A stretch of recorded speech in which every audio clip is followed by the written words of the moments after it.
There's a chill in the air, and it means we've crossed the threshold into spooky season. So for September, we're going to explore 2 Italian horror movies and how they portray the undead with style, flair, and a touch of madness. It was a darkly comedic tale about a series of unfortunate events that befall a cemetery groundskeeper, featuring love, death, and the undead. And the other is a twisted nightmare as a woman tries to renovate a haunted hotel, featuring plenty of shocking gore and, of course, the undead as well. So let's start watching! Welcome to Watch Assignment, the show where we help you in a never-ending search for what to watch, and offer up 2 movie suggestions that are instantly available to watch this month on Tubi. I am your curator, Mr. Streamface, and here's what we got for September 2024.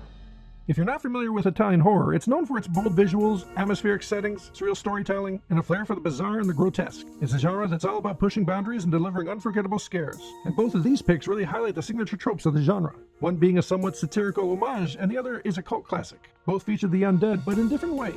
One uses them for comedic purposes, and dealing with them is just another part of an unrewarding job, while the other uses the undead to pull you into a nightmare full of relentless dread. And both take you on a wild ride with loose storytelling, where the laws of reality don't really apply. Each flows with a dreamlike logic that keeps you guessing, not knowing what will happen from one scene to the next. There's also excellent production design within the classic horror settings of a cemetery and a haunted house featuring eye-popping practical effects. Literally. Our first feature is the bizarre comedy Cemetery Man, or as it's known in Italy, Della Morte della More, released in 1994 and directed by Michela Soave. We're introduced to Francesco Della Morte, played by the dreamy Rupert Everett. Della Morte is a cemetery caretaker in a small Italian town, but this isn't your average graveyard. We're immediately made aware that the dead don't stay dead for long. They come back to life within 7 days. And as part of Della Morte's duties, along with his bumbling assistant Nagi, to keep the undead population under control. And as we follow Della Morte as he completes his thankless task, we are treated to the absurdity his life has become as he tries to pursue love while also trying to warn the town of the dangers of the cemetery. It turns into a collection of comedic episodes, with each event spiraling more into frustration and ultimately madness. That's what makes Cemetery Man unique. Its series of unfortunate events approach the storytelling. Instead of following a linear narrative, the film is more like a collection of absurd episodes that all center around Della Morte's increasingly surreal and chaotic life. One constant is his quest for love, when he immediately becomes infatuated with a beautiful widow. But when her dead husband says otherwise, he keeps running into doppelgangers that lead him down more and more frustrating paths, with his violence against the undead becoming violence against the living. But it seems like the collective incompetence of the town officials ensures he'll see no consequences for his actions, furthering his entrapment into a never-ending cycle. It's as though Della Morte is trapped in a sort of purgatory, both literally in his role as a cemetery caretaker and metaphorically as he contemplates the futility of his existence. It's a darkly humorous exploration of what it means to live when surrounded by death. Cemetery Man takes tropes of Italian horror and sets it against sharp, tongue-in-cheek humor. At the same time, there is wonderful energy and creative setups with the camera work that feels like it could be a Sam Raimi or Edgar Wright production. And there's incredible production design, not just with the cemetery setting, but with the practical effects of the zombies as well. Delivers a humorous, beautifully shot, fresh twist on the horror genre. But don't take my word for it, let's see how Cemetery Man is rated and reviewed. It has a 3.7 on Letterboxd, with users saying, "This movie is the reason I think of necrophilia every time I pick up a snow globe.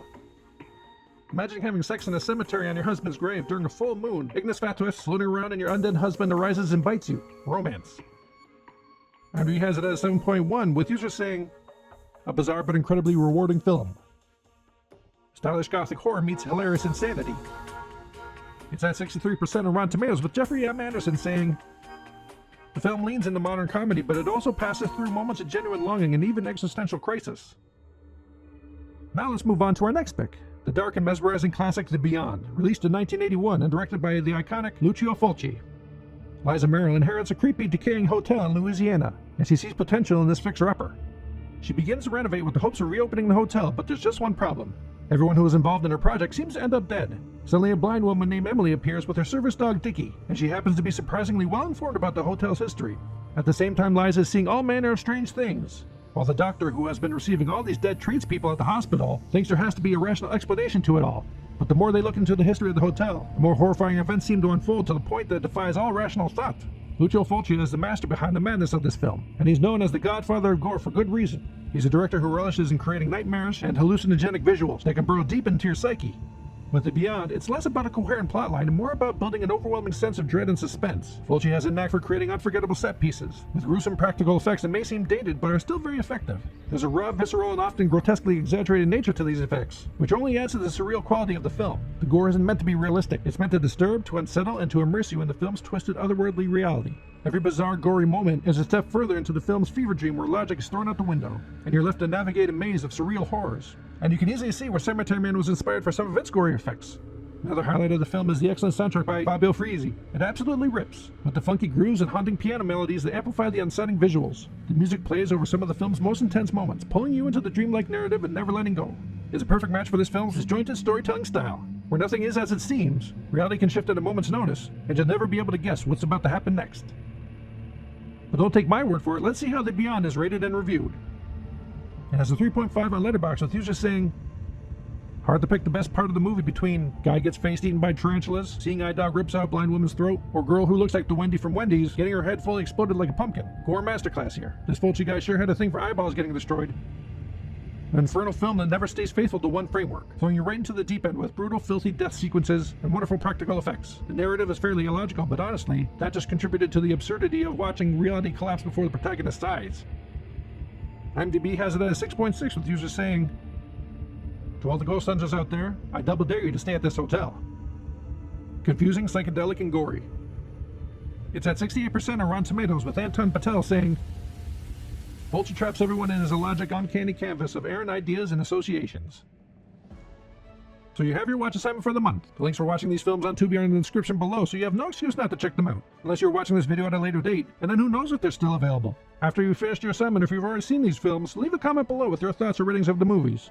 Last month we received our first comment on our channel. It was on August Schlock Showcase, featuring Highway to Hell with Neil Kamach saying, I was stoned when I saw this. What a flick.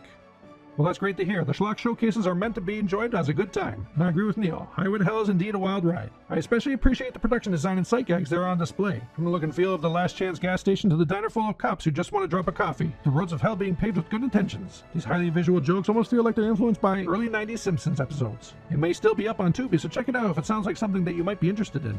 And as a reminder again, please leave a comment. We want to be able to showcase more comments as the channel grows, so be sure to let us know your thoughts on these movies. And consider subscribing to see what picks we have for you next month. Until then, happy streaming!